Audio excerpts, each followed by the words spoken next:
Greetings, everyone. Pete Pardo here from Sea of Tranquility. Welcome to another edition of the Monsters Den. Today's theme is all about holiday horror. This is Rich Catino's idea. And of course, we've got Rich Catino and Chris Allo here on the Zoom. What's going on, guys?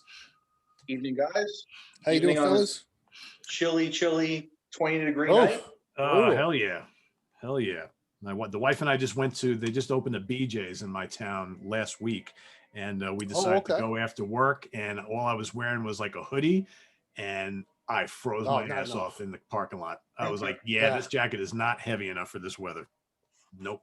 No way. This is like John Carpenter's The Thing weather. I mean, it's cold. Yeah. It certainly is. So holiday horror can mean a lot of things to a lot of people.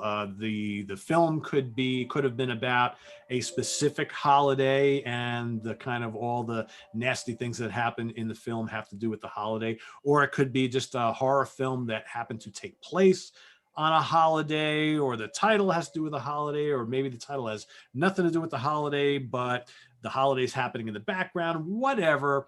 Holiday is tied into it. So we've each picked 3 films that kind of represent some sort of a holiday, and it could be a holiday that we all celebrate, or just a weird little holiday that people have kind of made up that too, right? Because there's a lot of those weird little holidays. So seeing as this was his idea, Mr. Catino is going to kick us off with his first choice. All right. So from 1981, Happy Birthday to Me. So this came out. Look at that cover, man. It doesn't get much. How great is that cover, right? And this came out early in the whole wave of 80s horror slashers. 1981. Nothing really came out by then, aside from Friday the 13th, Halloween. Yeah. Right. Chris, do you know what else came out around this time? Not too much. Yeah. Well, 1980 was New Year's Evil. Early 81 was My Bloody Valentine. So to be honest, 1981 I think 81 was also prom night and graduation day. I mean, so 1981 was probably like a prime time for slashers. So it was all just too many were out before. Yeah, the whole craze. But I mean, certainly before it got old. Absolutely. I mean, that year was probably the golden age for slashers.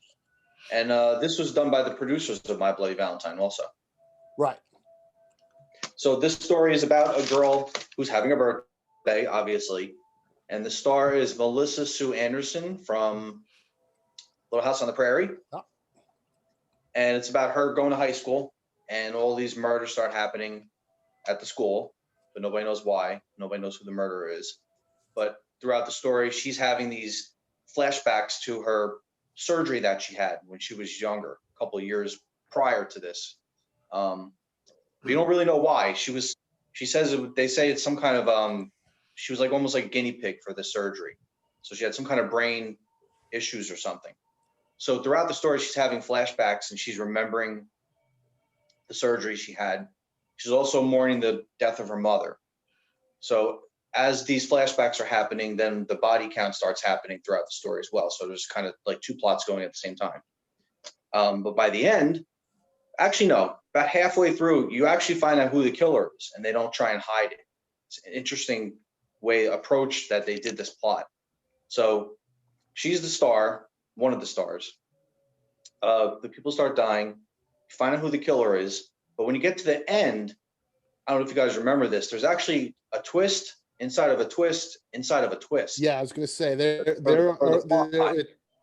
I wouldn't give it away, but there are so many twists in this movie. Yes. And I've seen it. I mean, I love it. I saw it the weekend of Halloween was the last time I watched it. I have the DVD, I got the Blu-ray. I've seen this movie so many times. I still can't remember the twist. I saw it 2 months ago, and I'm like, wait, what was it again? Yep. Like that last little bit of the end. I'm like, wait, what? Yeah, you're getting a twist inside of a twist inside of a twist. So when you think you figured it out, you haven't quite figured it out, and then they throw 100%. Something else at you. And then throughout the movie too, they kind of throw a couple curveballs at you to think like a decoy to make you think it's one person, but then it's somebody else. There's like these false, not cat scares, but these false plot lines that they're throwing at you, which makes you think who's the killer, but it's really not. The old So you're guessing red all the way herrings. you're guessing all the way until the very end, until you get these 3 different plot twists. So for 1981, they were probably the most creative out of these kind of movies to create this type of a plot, with these twists in it. But I wrote down the 2 kills that are really good: the scarf and the dirt bike wheel chain. Always remember that. One of the best kills, and then the guy that's lifting weights. Oh yeah, absolutely. Lifting scene is great. Probably 2 of the most memorable kills. Oh, and the of course the shish kebabs on the poster. The shish kebab, yes, the skewer kill. So there's 3 real good ones in this movie. Right. So yeah, it's definitely a classic, especially for that twist ending.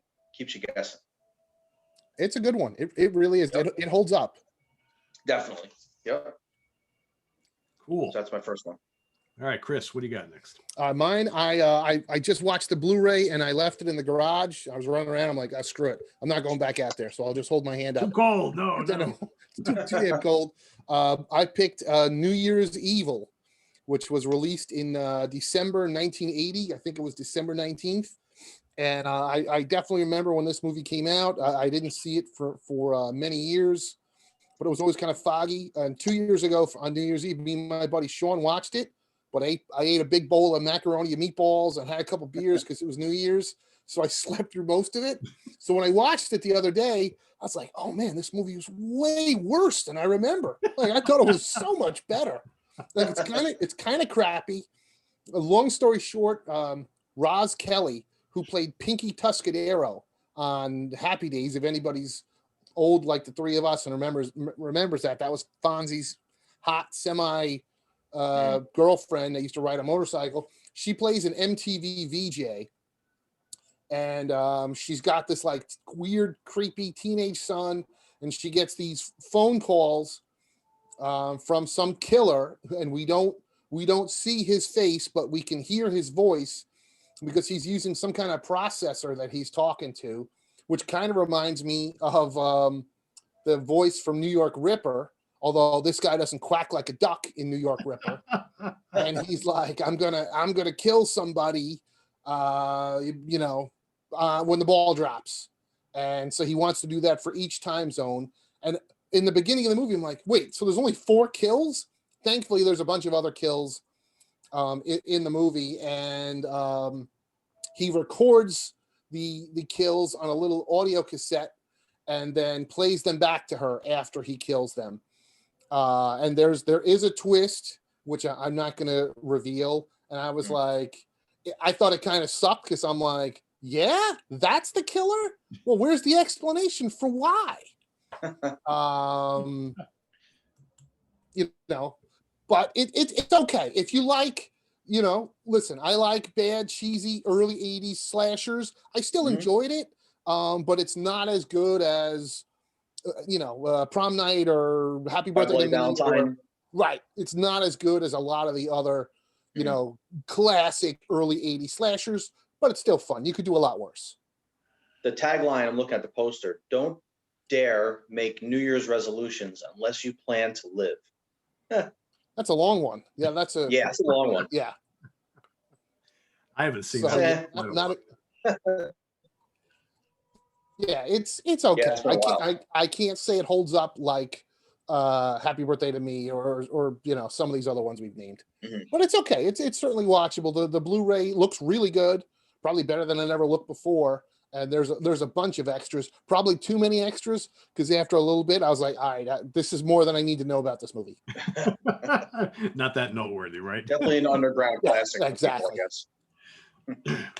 All right, my first choice, we've actually talked about here on the Monsters Den before. I watched it again just the other day, the second time this season I've seen it. I love this film. I watch it probably almost every year. Bob Clark's Black Christmas, 1974 Canadian film. Classic. Yeah, Classic, I mean, arguably, maybe along with Psycho, one of the first true slasher films. And it's a great story. Yeah. And this movie is creepy as all hell. I mean, what's like, just the whole gist of the story is like a sorority house at a college in Canada. and all the girls are getting ready to go home for Christmas break. So they're having that final last day party. And this psychopath breaks into the house and sneaks up to the attic, and he's hanging out up in the attic, and he's making crank phone calls. I guess there's a phone up in the attic. He's making crank phone calls from the phone in the attic to the main phone that comes into the house. And he's got all these weird voices, and he's just like, the guy's completely nuts. Yeah. Each phone call That's is the best. completely, and that's the best part of the film, right? It's so creepy. I mean, it sounds like 5 people at, like a woman, a kid, an old man, a schizophrenic guy. I mean, it's just all these weird voices. And one by one, he starts killing off the ladies in the house, the girls in the house. And not a very bloody film. All right. The kills are more disturbing, I think. No. And the whole pacing in the movie is just really unsettling. The fact that, all this stuff is happening and the guy is right upstairs and nobody knows it. So, and then, the cops, you got, and a really good cast too. So you've got the beautiful Olivia Hussey plays the main character. You've got Margot Kidder, pre-Superman, playing like the, the kind of drunk of the house. She's great in this. Andrea Martin from Second City Television's in this. And of course, John Saxon. All right, plays. I was gonna say, two reasons I love this movie. John Saxon. I mean, just awesome. Yeah, he plays the chief of police. Most of the cops in this film, though, half the time you're watching, you're like, do these guys even know what they're doing, right? I mean, it's amazing when you get done watching the film. You're like, why didn't they check for that? And why didn't they do that? And why didn't they look over there? It's like, whatever. But a really good film. I never get tired of this. And I love again, this is Bob Clark, who previous to this had done Children Shouldn't Play with Dead Things, went on to do Porky's and A Christmas Story. I mean, he went on to do a lot of really important stuff.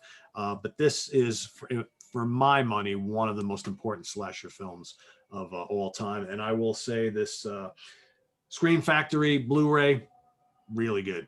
Really good. I don't know about you guys. I love the fact that Scream Factory does these like double-sided inserts, so if you want to get the original, like I love that. I love that original.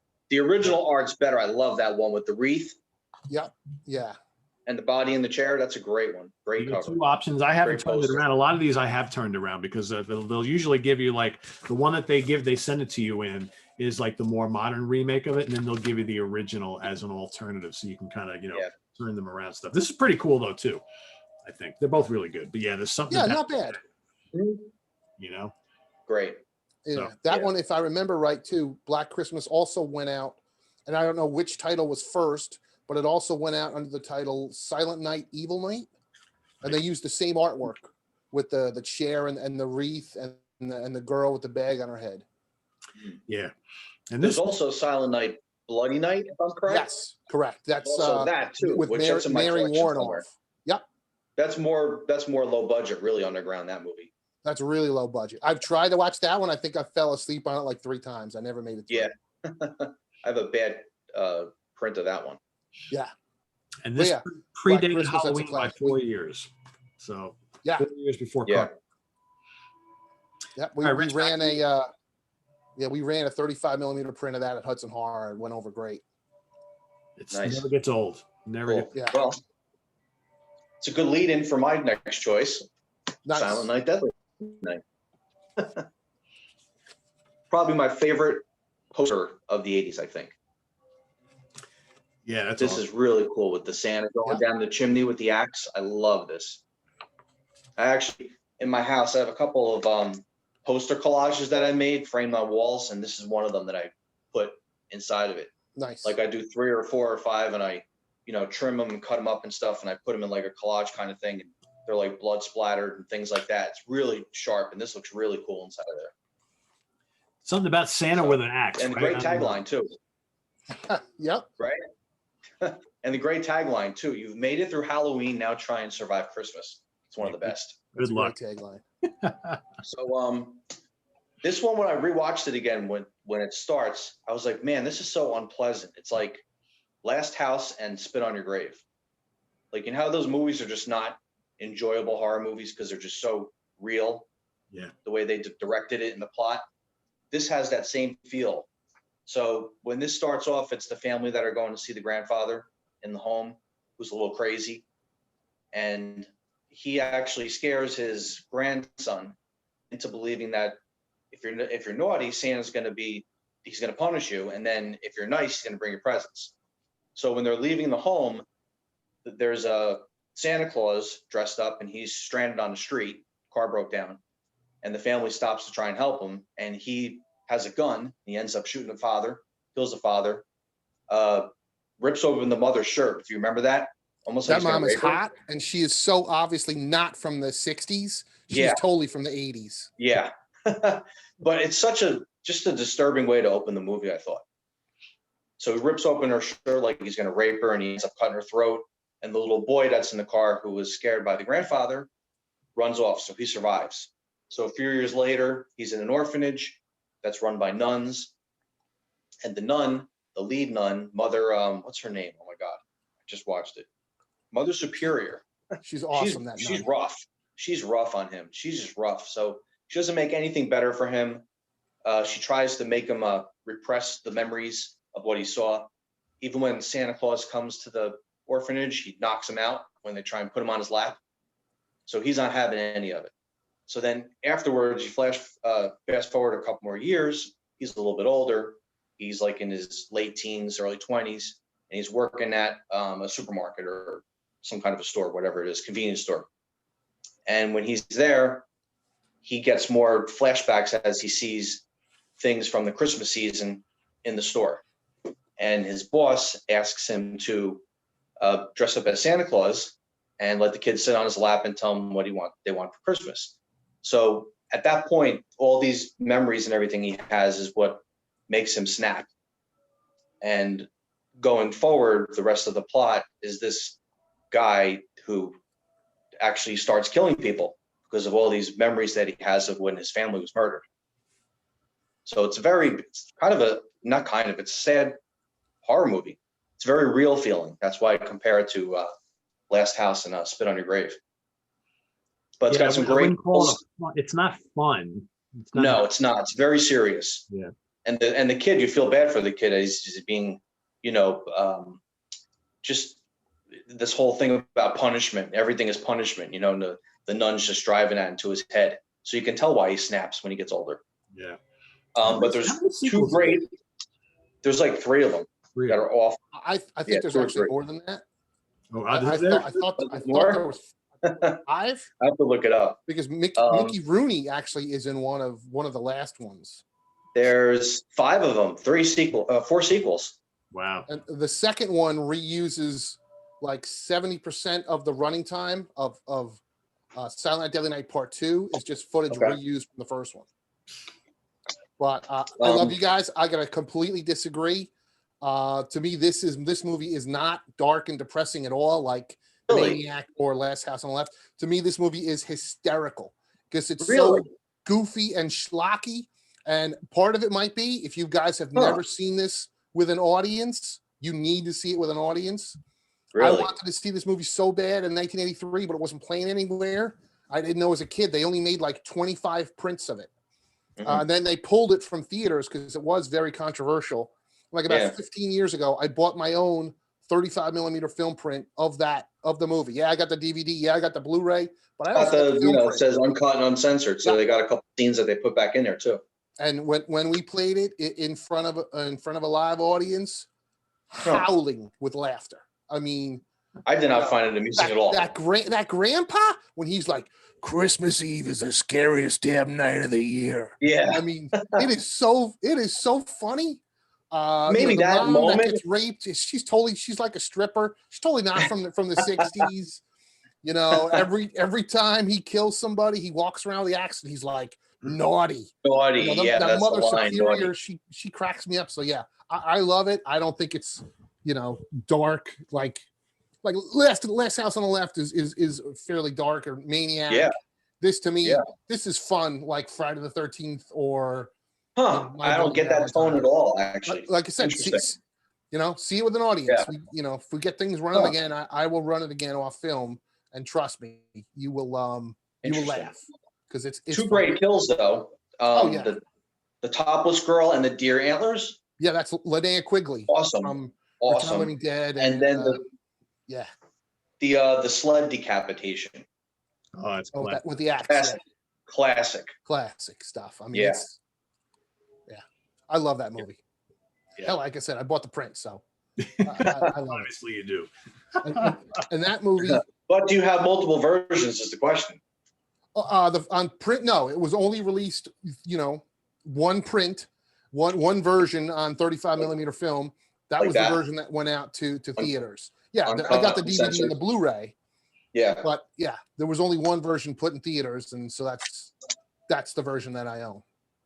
But yeah, if you're gonna watch it at home, yeah, you want to watch the uncut one because it is a little longer, a little bloodier. Yeah. A couple of the shots are a little weird.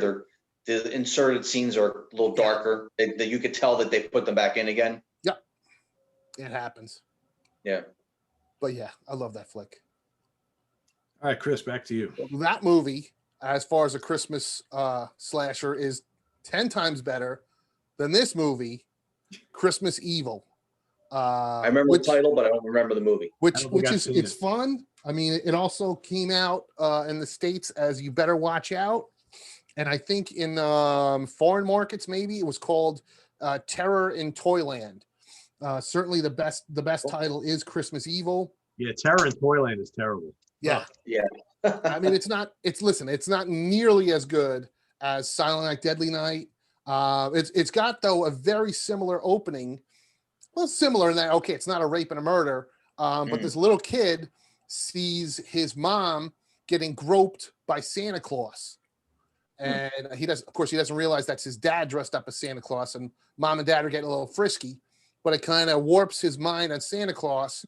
He grows up to be some weird loser guy that works in a toy factory, and he's like obsessed with Santa Claus. And then he gets really kind of fucking weirded out, and he starts killing people dressed up as Santa Claus. I mean, it's amazing that this came out in 1980 and like didn't make any commotion whatsoever. Silent Night, Deadly Night came out 4 years later, and had to get pulled from theaters because people were picketing it, and it was such a huge uproar. I mean, this thing didn't cause a peep. Could be the poster, because I'm looking at the poster, and the poster is a little different than Silent Night, Deadly Night. It's like a classic Christmas card. Oh yeah. Oh totally. Yeah. Oh yeah. I like that artwork much better than this one. This is new that they came up with. Yeah. But there's a couple good kills. Like he stabs a guy with a toy soldier. Right, stabs him right in the eye.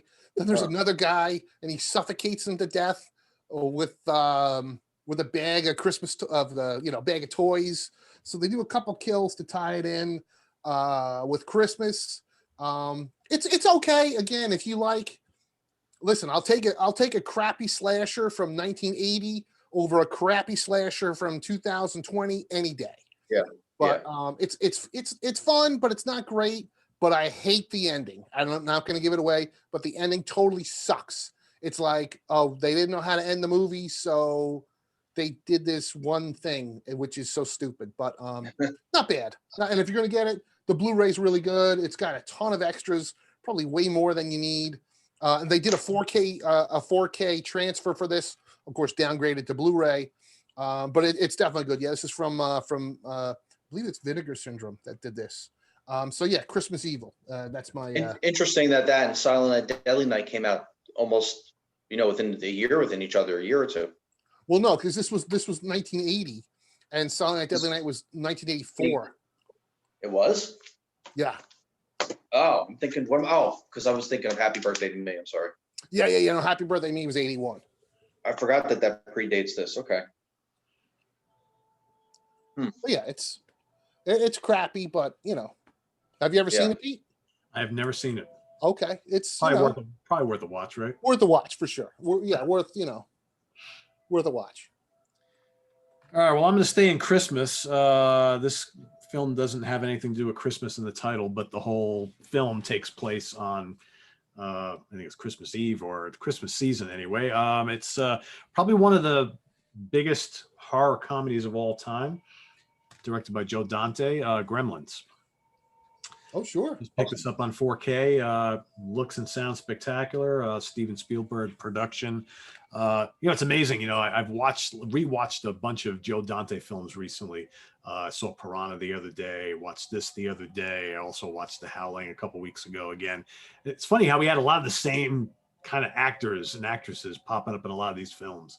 Like what's her face? I'm trying to remember her name. Bear with me a second here. What was her name? Belinda Balaski. Well, he used Belinda Balaski in Piranha and She and was The in The Howling. Howling. Was she in this as well? She was the reporter in The Howling. Yeah, and then the older guy who was in a lot of commercials. Is she in Gremlins? Yeah, she's in Gremlins. Yeah. See that I don't remember, but all right, yeah. She's in here. I was like, oh, her again. I'm like, she's in all these films. But anyway, this was this rated PG or PG-13? I don't even know. Kind of one of those. Yeah, it's PG, right? But this is kind of like a kind of horror comedy for the whole family. Yeah. But really well-made film. It's basically about this father who's kind of like an inventor. He's like down on his luck. Most of his inventions suck, and he winds up going to this like little kind of I guess a Chinese gift shop in the city where this is taking place, and he's looking for a gift for his teenage son, and he sees that in this little shop, the shop owner has this little kind of cool, cute, fuzzy creature. And he's like, I've never seen an animal like that before. What is that? And it's like, oh, it's a mogwai. He's like, what the hell's a mogwai, right? Anyway, he convinces the shop owner to sell him the mogwai to give to his son for Christmas. But he says, a couple things you need to, understand when you have a mogwai is like, never ever give them water, spill water on them ever, and never feed them after midnight. Otherwise, great pet, and you'll have years of enjoyment with them. And he's like, all right, no problem. So brings the mogwai home, gives it to his son for Christmas. He's all excited. He names him Gizmo, right? As you can see, he's cute as hell, right?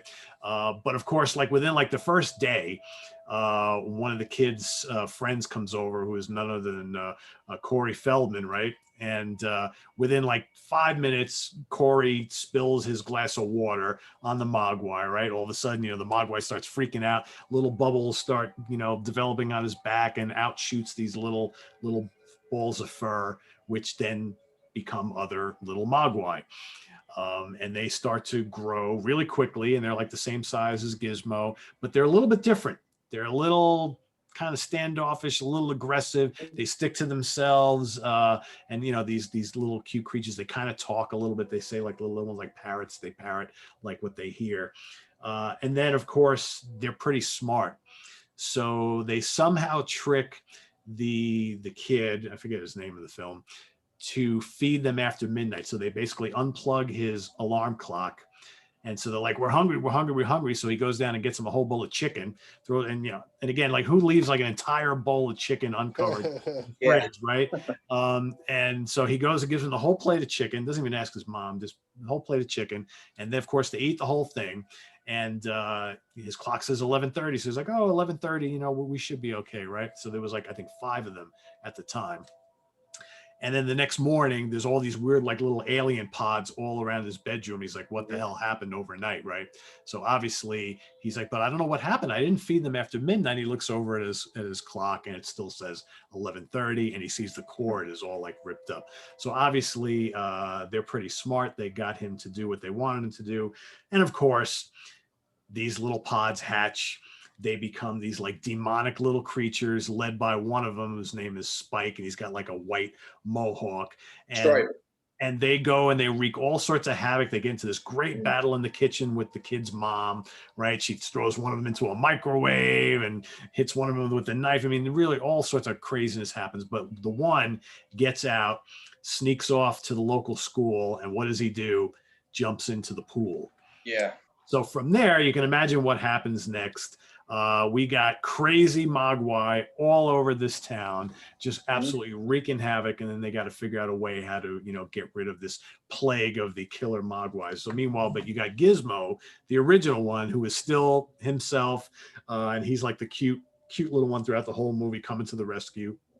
helping out his owner and everything like that. But the whole rest of the movie is like these crazy mogwai just like, you know, killing people. They don't really show anything, but causing all sorts of damage and destruction. And they're a hoot to watch. It's actually a really fun movie, and it still holds up pretty well. Special effects are really good. The little puppetry is also really good. And you know, for a film that like back in the day was like the kind of the family friendly kind of horror film, you know, you watch it today, I still think it's a hell of a lot of fun.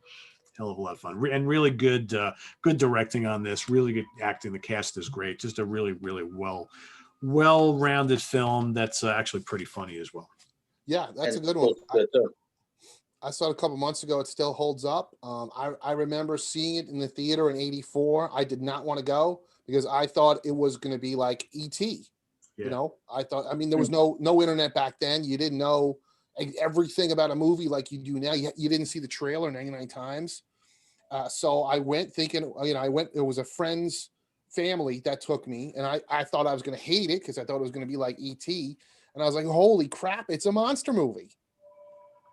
Yeah. And it's fun. It really holds up. The second one, I haven't seen it in years. Second one I thought was awful. I saw it once in the theater, never saw it again. I thought it was awful. I thought it was fun. First one's really good.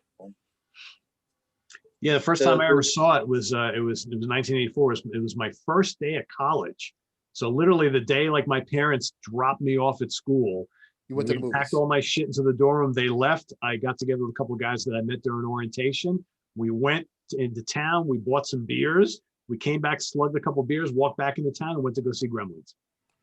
That sounds like the greatest first day of college ever. Awesome. Yeah. College is great. First day of college, catch a buzz and go see Gremlins, right? Hey, why not? That's awesome. That's funny. Yeah. All right, Rich, back to you. All right, so I'm going with probably the granddaddy of all of them because I learned from our underground metal episode that we did with Martin Popoff that if you don't mention one of the big dogs, like we missed Sabotage and Riot, you're going to get yelled at. So I said, let me pick Halloween. So nobody yells at us. So I think everybody knows this story, but if you don't, it's about a kid that kills his sister. He gets put into an institution. He comes out, 10, 15 years later? I forgot the timeline. Something like that. But he's older. He comes out, he goes back to the town, and he starts killing people. So they don't give any story why. You don't know why he's doing this. You kind of find that out in the second one. So he starts killing the kids in the town. He's looking for whoever's in his way, right? They don't explain it. Correct? You don't know that. Yeah. It's just that he's evil, you know. Yeah, he's evil. And just says Dr. Loomis. Dr. Loomis, you know, the doctor, he's the one that says he's got the blackest eyes, the devil's eyes. Yeah. And he's chasing them throughout the movie. It has probably the best, I would say, the music and the lighting and the cinematography. Everything is so well done in this. It's, even though it was low budget, it still looks like a huge film. It looks like it, sounds like it. It's very well done. You know, the shots are clean and sharp, and the kills are good. Like when the one kid gets killed inside the house, and he puts the knife through his chest and pins him to the wall. Bob, you know, everything is really well done in this movie. It's really a perfect horror movie, and it spawned multiple sequels and a reboot. And another movie coming out this year, Halloween Kills, 40 years later.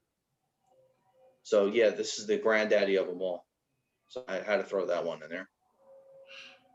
He's the boogeyman. This is the movie about the boogeyman. Yeah. You can't kill the boogeyman. There's like a starkness of that movie, which still works so well today. You know, I mean, like when you see it on Blu-ray, it's so sharp with the lighting, the contrast, especially at nighttime with the lighting, and when his mask comes into the shot out of the dark, or you see him in the background or something, it's so well done. John Carpenter just watching knocked it out of the park. Across the street. I mean, it's just great. Yeah. Yep. And then you get the whole backstory and everything when you see part 2 and part 4 and everything else, why he's doing it, and his half sister that he's coming after, and the whole deal. Jamie Lee Curtis, she's the star in it. If you didn't know, everybody knows that, I think, by now. And, you know, as with a lot of these franchises, not all of them, but with a lot of them, that first one is still the best. Oh, for sure. Yeah. Yeah, but I think the 40 years later one that they did 2 years ago, I thought that was fine. You guys see that? Yeah, I hated it. Really? Yeah, I saw it twice in the theater, and the first time I thought it was pretty good, but I might have been a little drunk, Pete, because then the second time I saw it, I was like, oh, I hated it. What was the issue? What was the issue? That it's 40 years later that Jamie Lee Curtis is all crazy. Just there was just a lot of cockamamie stuff. Like Jamie Lee Curtis traps Michael Myers in the basement of her house. I mean, it's a house, it's not a cabin. But then there's a shot where Michael Myers is looking up and there's light shining through the floorboards of her house. Right. There was no space in the house. You've seen the floor in the previous scene. Plus, if her plan was to trap him in the basement, why would there be any kind of light or air being able to go down there? And then, then she blows up the house to kill Michael Myers. Plus the son-in-law, he's there like 5 minutes before he gets killed. And, nobody is like, where's dad? Oh, he's dead. We, the audience, see him, but nobody else gives a shit about him. So little things like that. Now, I have no problem with Jamie Lee Curtis. She was great. But just, a lot of, then there was like some kind of like psychiatrist guy that was really the killer. And I thought that was cool. Like, I thought they were going to. He wasn't the killer. He wasn't a killer. He was just trying to get inside Michael's head and see what was driving him all these years. I thought they kind of fucked that up. I thought it would have been cool if they used kind of what they did in like Halloween 6, where there was a whole cult around Michael Myers. So that was just me. I mean, it made a shit ton of money. They're making 2 more. So, it's like Metallica putting out new albums. They're not doing it for me. So they're doing it for everybody else. So, wow. Didn't see it that way. More power to them. But but I hated that. Well, I don't remember what it was called. Halloween Resurrection, I think. Or did I just make No, that's the one with oh my God, that was awful. You're talking about the newer ones or one of the sequels? The new one, the one that came out like 2 years ago. That was just Halloween. That was just Halloween. It was just Halloween. Okay. Yeah, Resurrection was the one with Busta Rhymes in it when they were doing the whole. Oh, that was that was terrible. That was terrible. Video camera thing and the houses and everything. God, that was awful. Yeah, that was awful. What a bag of shit that was. Terrible. That was terrible. But I love the original Halloween. I also own a 35 millimeter film print of that.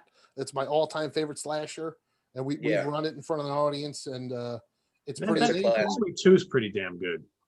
I think Halloween 2 is one of the best sequel. I'd say it's the best sequel slasher of all time. And I always say, and this, I know I shouldn't say this because it's sexist, but the hottest cast, those 3 nurses are totally hot. I like how they continue the story, but it is different. It's a different setting. They got the family twist. I really do like Halloween 2. It's gorier, that's for sure. Oh yeah. Yeah, it is. Yeah. Yep. All right, Chris. All right, I'll make it quick. This is another slasher that I love. This is the DVD. I'm waiting for the new Blu-ray to come out. This is My Bloody Valentine, which was released on February 11th, 1981. I actually saw it in June of 1981. I was 10, and it was the greatest drive-in experience of my life. My dad and my sister took me to the drive-in. We saw Friday the 13th Part 2, which was the new movie. Then we saw My Bloody Valentine, and there was a triple feature. The last movie on the end was the sci-fi movie, The Final Countdown, and it was a hoot. I love My Bloody Valentine. Plot wise, long story short, it starts in a town, years ago, like 20 years ago, and it's a mining town. It was done up in Canada. I don't know if they ever say where it actually is, but a bunch of miners get trapped. There's a miner called Harry Warden, and he's the only one that survives because he turned cannibal and ate his buddies. And so the town, it's like Footloose. The town bans Valentine's Day. No more Valentine's Day celebrations, blah, blah, blah. After 20 years, they lift the ban, and wouldn't you know it, that's when these weird murders start to happen in the little town. And everybody's like, oh, is it Harry Warden? And is he back? and that's the Scooby-Doo mystery of the movie. I won't give the ending away. I just read not that long ago that the actors themselves did not know what the ending actually was until they shot it, because they wanted to keep the mystery of who the killer is. But it's really a good, well done slasher. Really good kills, a lot of good pickaxes getting in heads and boobs. The killer is dressed up in a miner's suit, the cap and the goggles and the mask, which is so original, but still, but still kind of fits in with Michael Myers and Jason in part 2, and the killer being masked. The kind of that expressionless look, empty look on the face. 100%. So it works. It works. For years there was talk about the uncut footage, and they finally were able to put it back in the DVD. Yeah. Then the Blu-ray, and now there's a new remastered Blu-ray coming out very soon from Shout Factory. Oh, you're getting that steel book you're talking about, right? Yep. With the action figure. I had to get the Mego action figure. Yeah. How to get it. I just bought their other Blu-ray that came out like a year ago before, and of course I bought that before they announced the steel book. Right. So I was like, it's tough. It's tough keeping up with it, but My Bloody Valentine. It's a fun flick. I still enjoy it. Yeah, I like the way the killer, after he kills somebody, or he leaves the Valentine's Day box. Yes. And he takes the candy out, but there's a surprise and I can't tell you what it is. Yeah. Very cool. So good. One of the better ones. I agree. Oh, for sure. Yeah. All right. So our final film for today is from 1986. Another one with a really interesting twist at the end. I like when they do these twisty sort of things. I think we could thank Alfred Hitchcock for bringing these twist ends to horror and thriller films, right? I think he's the guy who started doing that originally. But I'm talking about April Fool's Day. All right. Yep. And so this is kind of interesting. So it's got the main characters, all a bunch of college friends, or they're not all friends with each other, but they have a central friend who's the main character is Deborah Foreman, who was the actress who was in Valley Girl with Nicolas Cage. And she's like kind of like this rich girl. I think she's a writer or something like that. Anyway, she invites all of her friends to come on this little island where she lives. It's like an island that you have to take a ferry to. And she has planned like this whole weekend for them of fun and, all sorts of interesting things. So they go there, and it's almost like kind of like a 10 Little Indians thing. So like one by one, everybody starts getting killed amongst this whole group of people. And then, the main character, she starts to act really weird, like midway through it. We've also got, Amy Steele is in this as well from Friday the 13th. The 13th. Oh, yeah. And she looks great in this movie, by the way. Gorgeous. Yeah. Holy moly. There's actually are really pretty hot. Yeah, it's a good looking cast. Yeah, it definitely is. And there's some pretty good kills. It's not the goriest film you've ever seen. It's got a little bit of sex, not too much, but it's more kind of like a slasher murder mystery, like whodunit, so to speak. Really well done. And then you get to the end and you're like, okay, that's really interesting. I didn't see that coming. But then you think about it, and you're like, well, maybe I should have seen that coming, right? Based on, I won't get into anymore. But again, the whole weekend takes place on April Fool's weekend, April Fool's Day. Of course, you know what April Fool's Day entails. I will say no more. Really cool, fun, fast-paced movie, I think. And again, the cast is really good. Acting is good. And it's a lot of fun. I really dig it a lot. It's a fun one for sure. I remember, and I've even seen interviews with the director. The movie did really well. I think it was Paramount Pictures, if I remember right. I could be wrong, but Paramount. When that's probably how they got Amy Steele, was, probably connected there. But when the movie started to do really well, but then once word got out what the twist was, it killed the box office because people were like, oh. And it's funny, the first time I saw it, and I knew what the ending was. And then I got to the ending and I was like, oh. So it's fun. If you know the ending, it's better because it's less of a it's not really what you'd expect. it's less of a jarring Or it's not what you were thing. hoping. It's kind of like not what you were hoping for. exactly. Right? Yeah. But funny enough, though, even though all that happened, Is it a jarring? what's that? It's still a good movie for sure. Is it one of those endings I forgot? Is it like Sleepaway Camp, or is it like Happy Birthday to Me, or is it like something else? I don't know how to answer that without giving it away. Off camera, we'll tell you that. Yeah. But the film did. It is unique. Yeah. But I think to Chris's point, I think once it got out what the actual ending was, people are like, I'm not going to bother with that. But it's a lot of fun. I mean, it is. It's made $13 million, which back then was a lot of money, and the budget was like less than $5 million. So yeah, it's a good flick. It's just that ending is kind of. But hey, I hated the ending of Christmas Evil too, so it happens. So there you have it, everybody. Some holiday horror for you to consider. If there's any that maybe we didn't talk about today, feel free to mention them in the comments below. And there's plenty others I'm sure we didn't get to, but that's the good thing about horror films. There's an endless supply of them, no matter what the topic might be, right? So I want to thank Chris and Rich for joining me here on this episode today. We are actually plotting another one for you, hopefully next week or shortly thereafter, all about when animals attack. Yeah, I'm looking forward to that one. Yeah, so that's gonna be a lot of fun. So stay tuned. And I haven't decided if we're doing a double feature or triple feature each on that one. I know we've each picked out a couple. So if we can come up with 3 each, great. If it's only 2, that's great too. So we'll see. So stay tuned for that. And visit us on the web at www.seaoftranquility.org. We're on Facebook. We're on Twitter. Of course, we're here on YouTube. All the damn time. All the damn time. That's right. So have a good night, everybody. We'll see you soon. For Rich Catino and Chris Alloway and Pete Pardo later on.